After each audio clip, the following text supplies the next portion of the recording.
मी शिवाजीराव गायकवाड आणि तुम्ही पाहताय आवाज बहुजनांचा न्यूज. आज मी आलो आहे शिरूर ताजमहल येथे इंद्रायणी निवासस्थानी मी आलो आहे. नामदार बाबासाहेब पाटील यांना सहकार मंत्रीपदी त्यांची निवड करण्यात आल्यानंतर तालुका भरामध्ये दीपावली साजरी करण्यात येत आहे आणि मी आलो आहे त्यांच्या सोबत. पूर्ण त्यांचा परिवार आहे. सर्वप्रथम मी जाणार आहे काकींकडे. काकीन, काय भावना आहे तुमच्या? साहेब मंत्री पद घेऊन आले, तालुक्यातील जनतेने आशीर्वाद दिला, तुमच्या काय भावना आहेत? खूप आनंद आहे आणि जनतेचे आशीर्वाद असल्यामुळे सगळ्यांनी खूप खूप सहाय्य केलं. खूप सगळे दादांचे आभार आहेत, सगळ्या जनतेचे आभार. त्याचबरोबर मी जाणार आहे नामदार बाबासाहेबजी पाटील यांच्याकडे. सहकार मंत्री पद मिळाल्यानंतर आपण पहिल्यांदा आपल्या विधानसभा मतदारसंघामध्ये प्रवेश केला. सकाळपासून तालुकाभरामध्ये सर्वत्र दिवाळी साजरी केली जाते, काय भावना आहेत आपल्या? काय नाही, या मतदारसंघाचं खूप वर्षाचं स्वप्न होतं.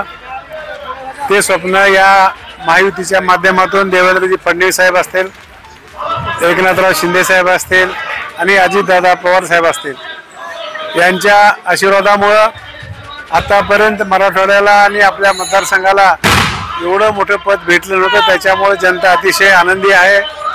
मतदारांनी आशीर्वाद दिला आणि नेत्यांनी त्याची योग्य नोंद घेतली. त्याच्यामुळं आज राज्याचं नेतृत्व करायची आम्हाला संधी भेटलेली आहे. हे खातं खूप मोठं आहे. 2 लाख संस्था या महाराष्ट्रामध्ये वेगळ्या आहेत. साखर कारखाने, सूतगिरण्या, बँका, पतसंस्था, गृहनिर्माण संस्था, अनेक संस्था या माध्यमातून काम करतोय आपण. आणि योगायोगाने देशाचे गृहमंत्री आमचे अमित शहा यांनी या ठिकाणी आज देशामध्ये केंद्रामध्ये ह्या प्रकारचं एक नवीन सरकार खातं एक डिपार्टमेंट उभा करून देशामध्ये या चळवळीला न्याय द्यायचं काम केलंय. निश्चितपणे या राज्याला या योजनेमधून आम्हाला जास्तीत जास्त कसं जनतेला जोडता येईल ते जोडायचा आम्ही प्रयत्न करणार आहोत. 2 लाख संस्था या राज्यामध्ये आहेत. काही त्याच्यातल्या उणिवा, काही त्रुट्या आणि काही चांगल्या गोष्टी याचा मेळ घालून या संस्थेच्या माध्यमातून या सहकारी चळवळीमधून प्रत्येक माणूस आमचा कसा जोडला जाईल ते आम्हाला काम करायचे आहे. या दिलेल्या संधीचं सोनं आम्हाला करायचं आहे. या अपेक्षेनं आम्ही आज सगळेच आनंदीमध्ये झालेलो आहोत. साहेब, महत्वाचा प्रश्न आहे.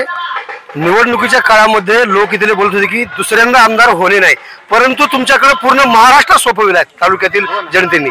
त्याबद्दल अहमदपूरला पहिलं काम आणि सर्वात मोठं काम आपल्या माध्यमातून कोणतं असणार आहे? आता आपल्याला या मतदारसंघामध्ये आपण जे निवडणुकीमध्ये पाण्याचा प्रश्न बोलला होता, अंतेश्वर बॅरेज असून सत्ता आल्यामुळं त्या कामाला गती मिळते आणि येणाऱ्या 5 वर्षामध्ये ते काम पूर्ण होऊन या मतदारसंघामध्ये सिंचनाची खूप मोठी आपल्याला व्यवस्था करायची आहे. MIDCचा जो विषय आहे तो निश्चितपणे या माध्यमातून आम्ही त्याला न्याय देऊन तरुणाच्या हाताला काम देणार आहोत. आम्ही 5 वर्षाचा प्लॅन करतोय. पहिल्या टप्प्यामध्ये काय कामं घ्यायची, दुसऱ्या टप्प्यात काय कामं घ्यायची, आरोग्य, शिक्षण, शेती आणि लाईट, ह्या सगळ्या गोष्टीला आम्हाला प्राधान्य द्यायचे आहे. शिक्षणाच्या संदर्भात देखील आमचं सरकार वेगळ्या पद्धतीने विचार करत आहे आणि शेतीमालाला भाव देखील आम्हाला जास्त कसा देता येईल.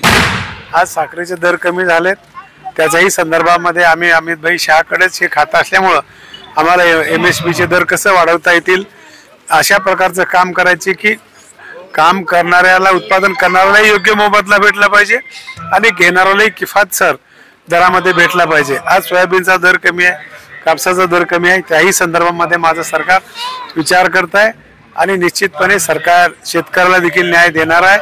ते केंद्राचं काम आम्ही निश्चितपणे करून या राज्याला प्रगती पथावर नेण्यासाठी आम्ही प्रयत्न करणार आहोत. खूप खूप धन्यवाद साहेब. थँक्यू. ताजी आणि महत्वाची अपडेट पाहण्यासाठी पाहत राहा बिल4 आवाज बहुजनांचा न्यूज करता शिवाजीराव गायकवाड, अहमदपूर, लातूर. पुन्हा भेटणार आहोत पुढील बातमीमध्ये. तोपर्यंत जय हिंद. आवाज बहुजनांचा.